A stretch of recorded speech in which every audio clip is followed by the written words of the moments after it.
Senhoras e senhores, meus alunos e minhas alunas, professor Fernando aqui para dar continuidade aos nossos estudos aí de informática. E hoje eu irei dar início, na verdade, finalizar a parte 3 do estudo dos sistemas operacionais.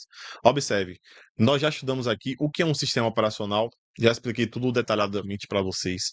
A gente estudou bem direitinho o que é o kernel, o que é uma interface, o que é o shell.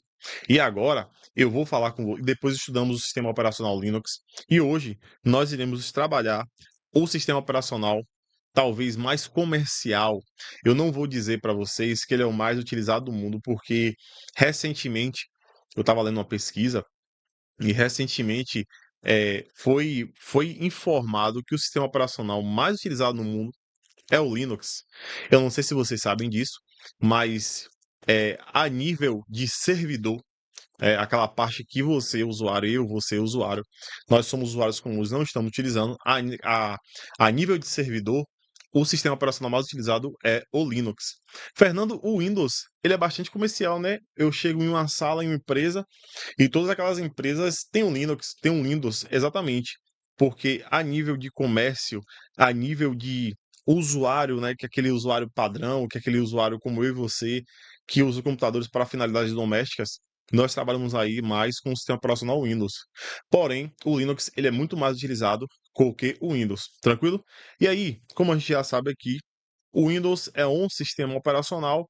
Nós sabemos aí que o sistema operacional é aquele cara que ele é um software básico, é aquele cara no qual, antes de você ter um computador top, antes de você fazer com que ele funcione, né, para você usar o Excel, para você usar o PowerPoint, acessar a internet, nós precisamos sempre de um sistema operacional. E o sistema operacional que eu vou falar aqui com vocês é o Windows. Aqui é o símbolo dele. O Windows Turbo ele tem várias versões, né? Nós temos as versões bastante conhecidas aí, o Windows XP, o Windows Vista, o Windows 10, o Windows 8, o Windows 11, e está a qualquer momento, nesse momento aqui que você está assistindo essa videoaula, ele não saiu ainda, mas a qualquer momento ele pode estar saindo aí, que é o Windows 12, né? Não sei se vocês já ouviram falar, mas o Windows 12 ele está em processo de fabricação, assim posso dizer, né? De desenvolvimento, o termo correto. A qualquer momento ele está aí no comércio, tranquilo? A empresa responsável pelo sistema operacional Windows é a Microsoft, a famigerada aí Microsoft, todo mundo conhece. E tem um detalhe, turma, que o código-fonte do Windows, ele é um código-fonte do tipo fechado. Ele é um código-fonte fechado, ele é um software, ele não vai ser um software livre, ele vai ser um software proprietário. Vamos anotar essa informação aqui, né? Tem uma coisa interessante, turma, que é assim, ó.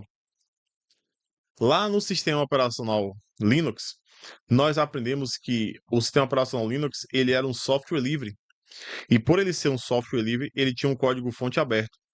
No Windows, o código-fonte dele é fechado. Fernando, e o que é que isso aí vai trazer de diferença do Linux para o Windows? Uma diferença bastante drástica. Pessoal, se eu tenho acesso ao código-fonte, que é como se fosse uma receita a maneira na qual aquele programa ele foi escrito, né? A gente chama de código-fonte. Se eu tenho acesso àquele código-fonte, eu consigo ler como é que aquele programa foi feito, estudar, fazer alterações, eu consigo fazer várias coisas.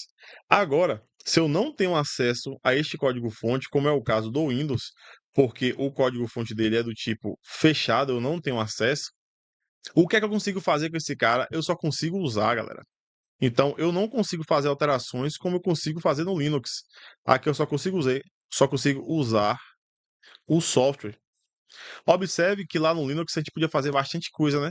A única coisa que eu não posso fazer no Linux, como eu já havia comentado na sala, é se apropriar dele, né? Pegar aquele Linux e dizer que é meu. Fazer a apropriação. Eu não posso fazer isso no Linux.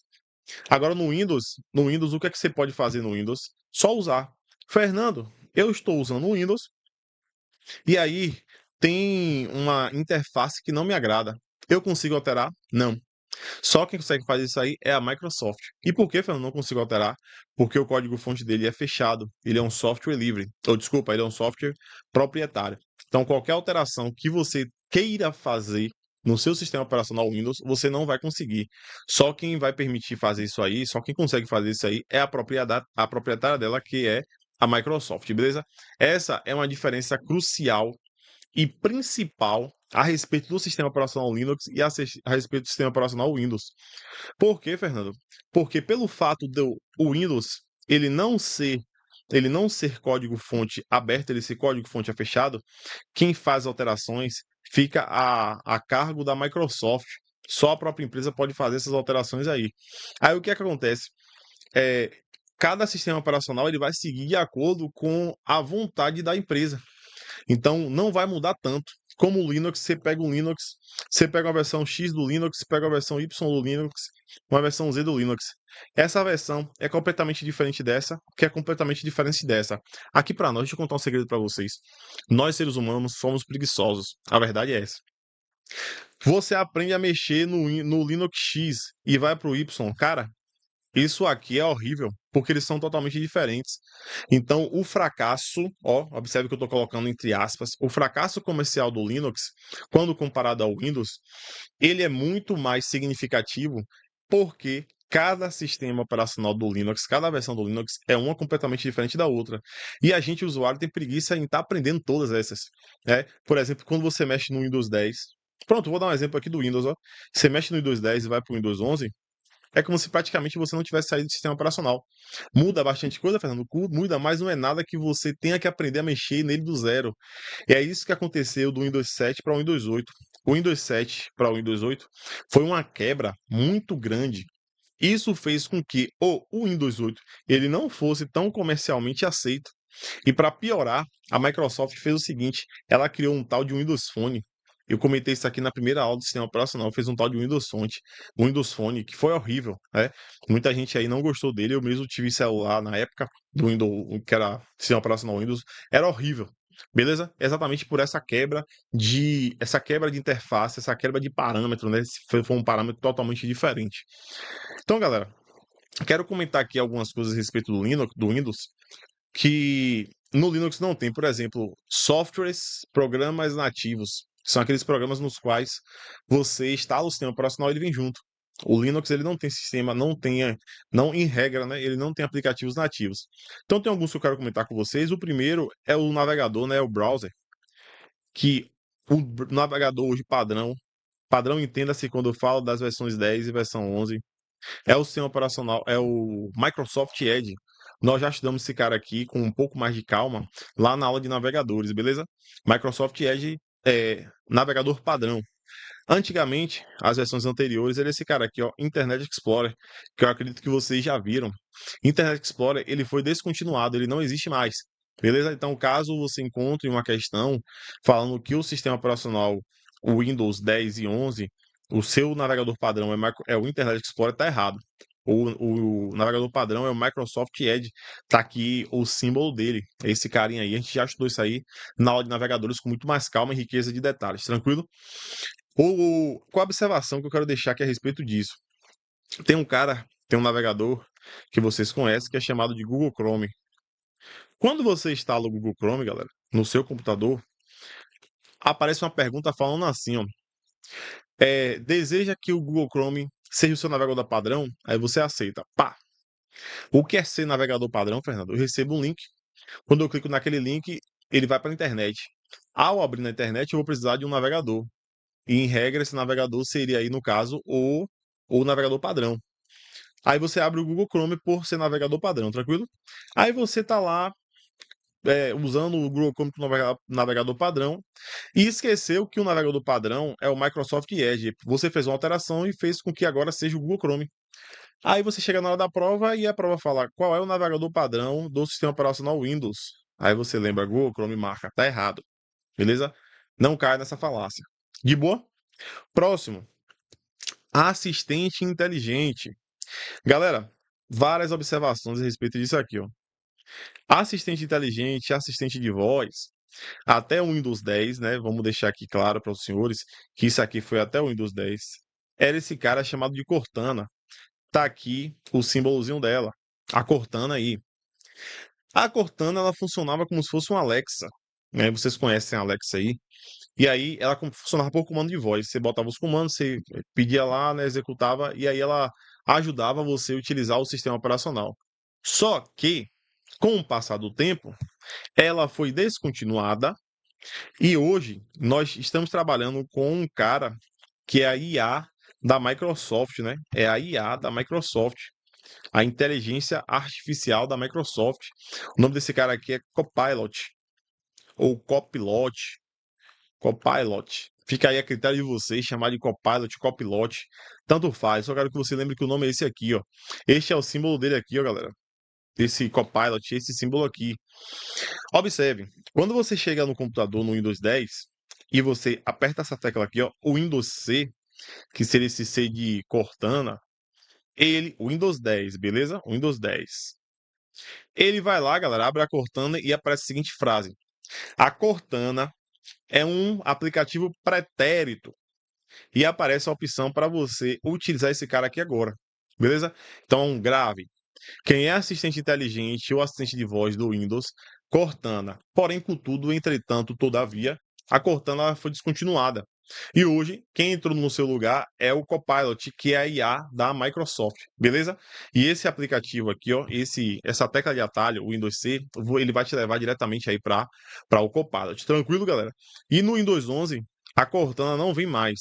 Já aparece diretamente lá o Copilot, beleza? Contas. O que são as contas? É aquela mesma ideia do que eu já falei com vocês lá no Linux. Você tinha dois tipos de usuário.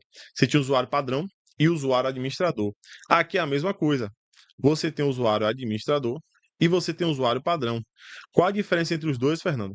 O usuário padrão, galera, é aquele usuário que ele é limitado, enquanto o administrador, ele é o usuário ilimitado. Então, o usuário administrador é ele que pode fazer alterações no sistema, enquanto o usuário padrão, ele utiliza o computador de modo geral, porém, tudo que for relacionado a alterações de sistema, ele não pode fazer.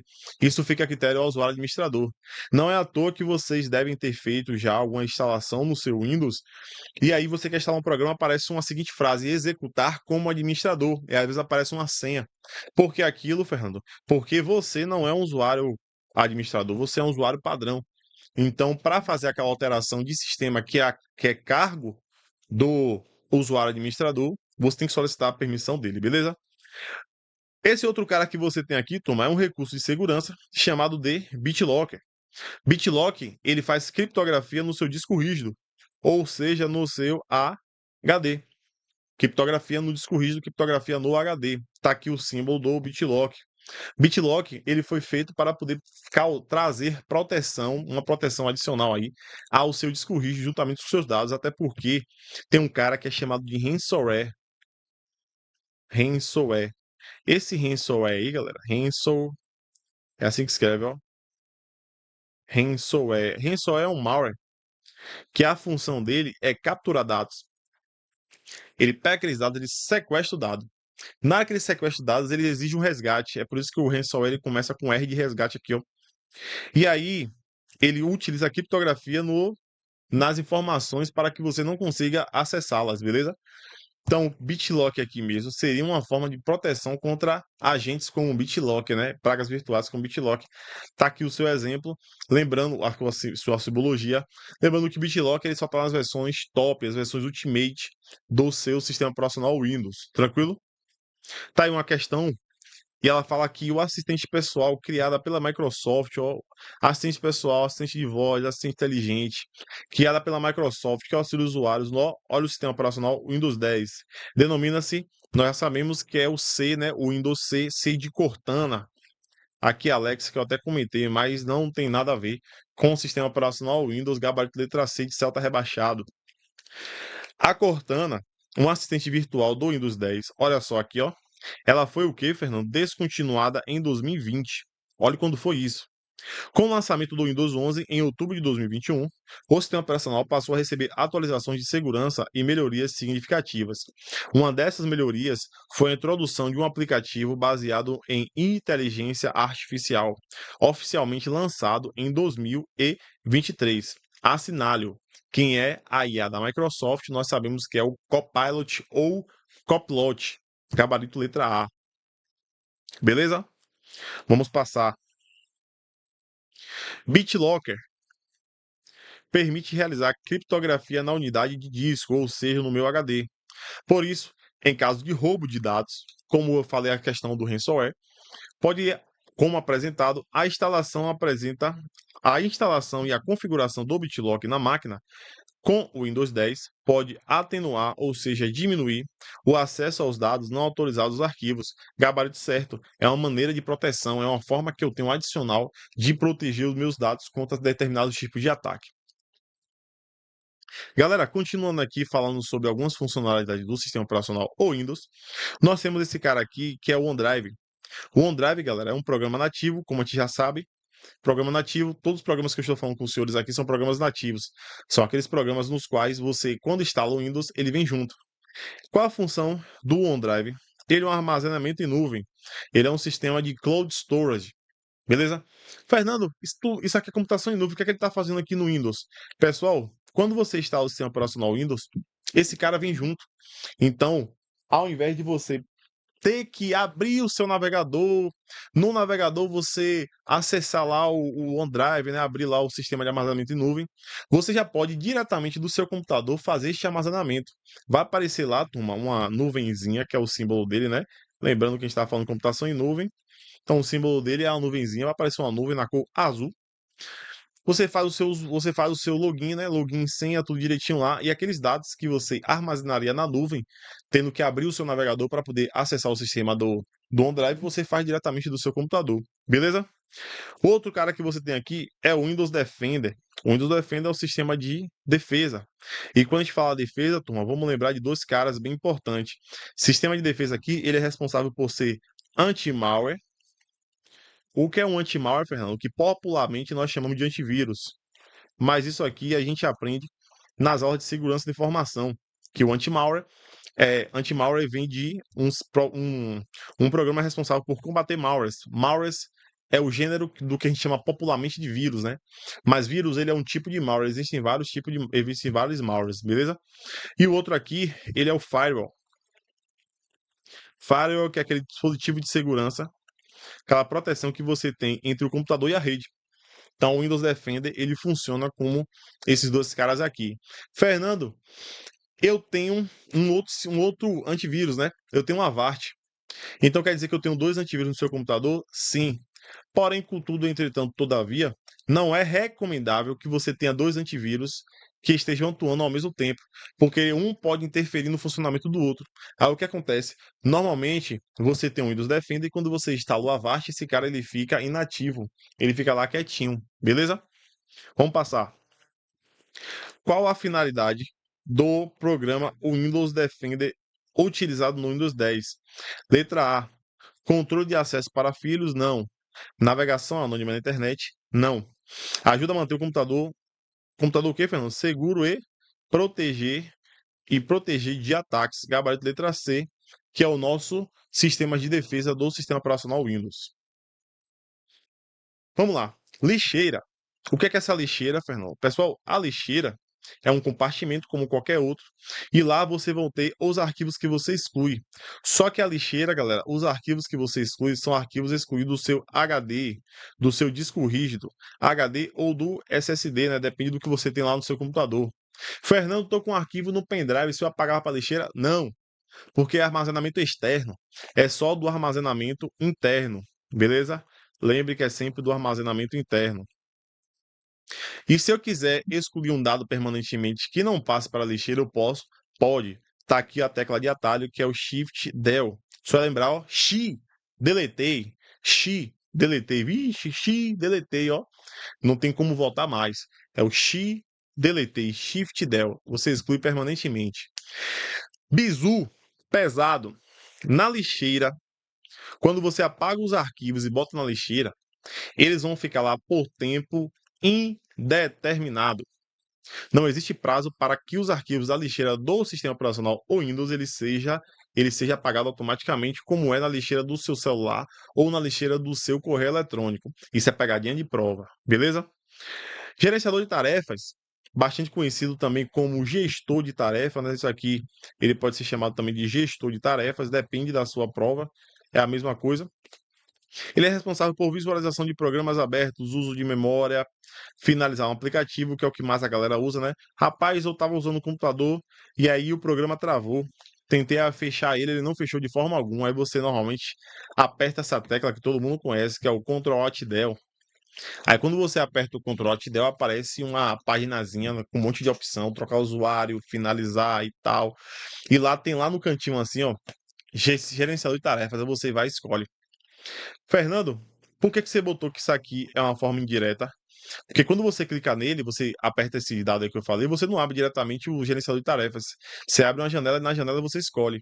Então, por isso que é indireta. Agora, quando você bota aqui, ó, galera, Ctrl Shift ESC, ele já abre diretamente o gerenciador de tarefas. Então, por isso que é uma é direta e a outra é forma indireta, beleza? Analise as afirmativas sobre lixeira. Estamos falando sobre lixeira do sistema operacional Windows 10. Os arquivos deletados definitivamente após 30 dias de permanência na lixeira. Acabei de falar com vocês que não há prazo na lixeira do sistema operacional Windows. Beleza? Não confunda isso. Os arquivos deletáveis de um pendrive não são armazenados na lixeira. Verdadeiro, porque os arquivos que vão para a minha lixeira são os arquivos apagados do meu HD, do meu sistema de armazenamento interno. A lixeira tem uma capacidade de armazenagem limitada, que pode ser estendida se necessário. Verdadeiro. Você, usuário, né, o usuário aí padrão, o usuário comum, comum não, o usuário administrador, você pode sim realizar essas alterações, aumentar aí o espaço da lixeira, beleza? Então, o gabarito aí é letra E, somente 2 e 3 estão corretas. Jonas está utilizando um programa que apresentou mau funcionamento no sistema operacional Windows 11. Ele foi informado pela equipe técnica da Procuradoria que deveria utilizar o gestor de tarefas ou o gerenciador de tarefas e finalizar a tarefa. Tecla de atalho que Jonas deve utilizar para ter acesso ao gestor de trabalho é Ctrl Shift ESC, gabarito letra A, que é o Ctrl Shift ESC, né? Você tem um Ctrl Alt Del e você tem um Ctrl Shift ESC. Lembrando que o Ctrl Shift ESC é uma forma direta de acesso. Quer dizer que quando você clica aqui, ele vai abrir diretamente o gerenciador de tarefas. Ele não vai abrir uma página para depois você ter que escolher esse cara. Ele já abre diretamente, beleza? Sobre o recurso lixeira, avalias afirmativas. Vamos ver. Para recuperar os arquivos excluídos da pasta da lixeira, né? Lembrando que está falando de recuperação. Selecionar os arquivos, clicar no comando restaurar este item para a barra de comandos. Quando a gente apaga os arquivos da lixeira, é possível voltar para que esses arquivos eles voltem para o seu local original. Isso pode acontecer, essa está correta. 2. Para excluir um item da lixeira do usuário, deve utilizar o comando Ctrl S. Gabriel está errado. O comando para você excluir um arquivo é o Ctrl, não S, é o Ctrl D de dado ou D de delete.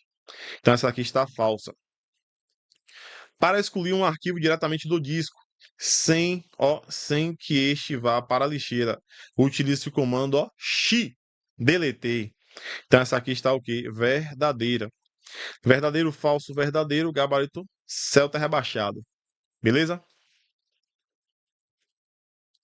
Turma, essa daqui é muito legal, porque nem todas as letras, nem todos os caracteres que tem lá no meu computador, no meu teclado, eu posso utilizar. Existem caracteres que você não pode utilizar caso você queira fazer uma pasta ou nomear um arquivo. Os caracteres proibidos tem um bizuzinho que eu gosto de usar, que é o baseado. Baseado. O que é proibido, Fernando? É proibido fumar. Fumar o quê? Baseado. Grave isso. Aquela música de Skank, né? É proibido fumar o quê? Baseado. O que é esse baseado, Fernando? Baseado vem um B, turma, de barras. Eu não posso utilizar barras. Barras, quando eu falo, é uma barra, a barra na vertical e as barras inclinadas. Esse tipo de barra que eu não posso utilizar. Eu não posso usar aspas. Então, aspas eu também não posso utilizar. Esse S a gente chama de setas. Mas as setas que eu estou me falando, galera, é o menor que e o maior que. E de interrogação, eu não posso utilizar interrogação. Eu não posso usar asteriscos. Asteriscos. Asteriscos eu também não posso utilizar. E eu não posso usar também, galera, 2 pontos. Qualquer caractere desse que você venha usar, o Windows ele vai falar que é um caractere proibido que você não pode utilizar, beleza? São caracteres aí restritos ao sistema. Você não pode utilizar isso aí. Uma outra coisa que eu quero que vocês anotem aí, que o Windows ele não é sistema case sensitive. Ele não é um sistema do tipo case sensitive. Fernando, o que é que isso mesmo? Case sensitive, eu não lembro. Você chega lá, coloca a letra A maiúsculo e você coloca a letra E A minúsculo. Para o Windows, essas duas coisas são iguais. Para o Linux, não. Você chegar lá no Windows, ele vai falar que isso aqui é igual a isto. Ah, Fernando, mas um é caractere maiúsculo, outro caractere minúsculo. Aí não sou eu que estou determinando isso. Para o Windows, isso não é, isso não é diferente, isso é igual. Então, o Windows ele não é um sistema case sensitive. Linux, ele é. Show? Ao tentar criar um arquivo no sistema operacional Windows 10 em português, um usuário recebeu uma mensagem de erro afirmando seu nome inválido. Nome inválido. Entre os nomes abaixo, aquele que é válido no sistema operacional é, vamos ver? Qual é o bizu? É proibido fumar. Fumar o quê? Baseado. Ó, letra A, ele colocou as setas, tá vendo? Seta eu não posso. Letra A tá falsa. Letra B, ele colocou aqui a hashtag. Fernando, hashtag pode? Pode, não ter problema nenhum. É o nosso gabarito bravo. Letra C, ele colocou a barra, eu não posso. Letra D, ele colocou o asterisco. E aqui eu tenho 2 pontos. Eu não posso utilizar, beleza? Lembrando, quando eu falo barra, galera, se eu usar barra na horizontal, que aí seria o underline ou o hífen, não tem problema nenhum. A barra que a gente fala é a barra na vertical e as barras inclinadas. Quanto aos noções de sistema operacional, assinale afirmativo, verdadeiro ou falso. O navegador de internet mais atual do Windows é o denominado Microsoft Edge. Nós sabemos que ele veio para substituir o Internet Explorer, está certinho. A versão mais recente para PC do sistema operacional é o Windows XP, negativo. O Windows XP, turma, ele veio antes do 7. Depois do 7, você teve o 8, o Windows 10, e você está com o Windows 11 agora, que é o mais atual, e a qualquer momento vai sair o Windows 12. O sistema Windows, ele é monotarefa, pois somente consegue trabalhar um programa de cada vez. A gente sabe que isso é falso. Sistema Windows, ele é multitarefa e multi-usuário. Várias tarefas de forma simultânea, vários usuários também para acessar o computador. Não de forma simultânea, mas você pode ter mais de um usuário. Gabarito aí seria letra A. Em relação ao Windows 10, associe o atalho de teclado respectivamente à ação. Vamos para os bizus. Galera, L vem de locker. Locker vem de bloqueio. Então, o que é que ele vai fazer? Bloquear o PC. Então, aqui é o número 2. Número 1, desculpa. Vai pegando os bizus. M, esse M vem de minimizar. Então, o Windows M é minimizar todas as janelas, seria o número 2 aqui no último. Abre o Windows R, esse R vem de RUM. Esse R vem de RUM. RUM é executar, correr, algo assim do tipo. O dele aqui seria o quê? Abre o diálogo de executar. Seria o número 3 aqui. S, turma. Esse S vem de search. Search em inglês é pesquisa. Então aqui seria o quê? Abre o menu de busca do sistema. Aqui é o número 4. E por fim, o Windows T, ele vai o quê? Alterna entre os programas da barra de tarefas. Aqui seria o número 5. Então é 41352. 41352, gabarito, letra D de John. Beleza? E aqui é a nossa última parte. Estamos falando sobre sistemas de arquivos. O que são sistemas de arquivo, Fernando? Está aqui para vocês. Método que o sistema operacional utiliza para organizar, armazenar, localizar e recuperar os dados em dispositivo de armazenamento, como HDs e SSDs, pendrives ou servidores. Ele define, isso aqui que é bem interessante, ó, ele define como os arquivos são nomeados, estruturados em diretórios e acessados pelo usuário. Aí tem alguns exemplos aqui de sistema de arquivo. Você tem o sistema exFAT. Ele foi criado para dispositivos portáteis, mas sem limites práticos de tamanho, né? Ele não tem limite prático de tamanho. Muito usados aí em pendrives e cartões SD.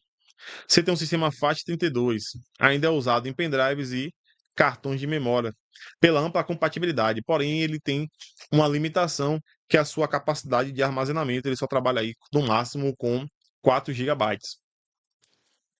E você tem aqui o sistema mais recente, que é no NTFS, New Technology File System, criado pela Microsoft em 93, substituiu o FAT32 como padrão.